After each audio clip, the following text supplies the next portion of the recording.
नमस्ते दोस्तों। आप सब कैसे हो? आशा करती हूँ आप सब लोग बहुत अच्छे होंगे। मैं एक नाच गीत सुनाने जा रही हूँ। जैसे लगे कमेंट करके ज़रूर बताना। ओली हैया जोरिया चोरवा लूट मोरा कांगना।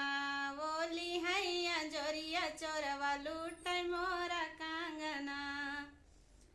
ससुर का जगावै गे ससुइया कर झगड़ा।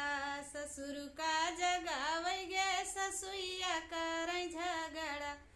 अब के का जगाई राम बचैन मोरा कांगना। अब के का जगाई राम बचैन मोरा कांगना। ओली हैया जोरिया चोरवा लूट मोरा कांगना। ओली हैया जोरिया चोरवा लूट मोरा कांगना। जेठवा का जगावै गे जेठनिया कर झगड़ा। जेठवा का जगावै गे जेठनिया कर झगड़ा। अब के का जगाई राम बचैन मोरा कांगना। अब के का जगाई राम बचैन मोरा कांगना। ओली हैया जोरिया चोरवा लूट मोरा कांगना।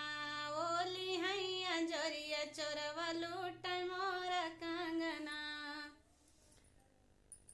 देवरा का जगावै गे देवरनिया कर झगड़ा।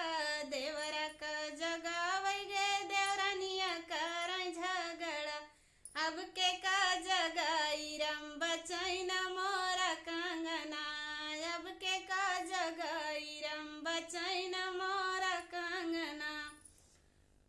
ओली हैया जोरिया चोरवा लूट मोरा कांगना। ओली हैया जोरिया चोरवा लूट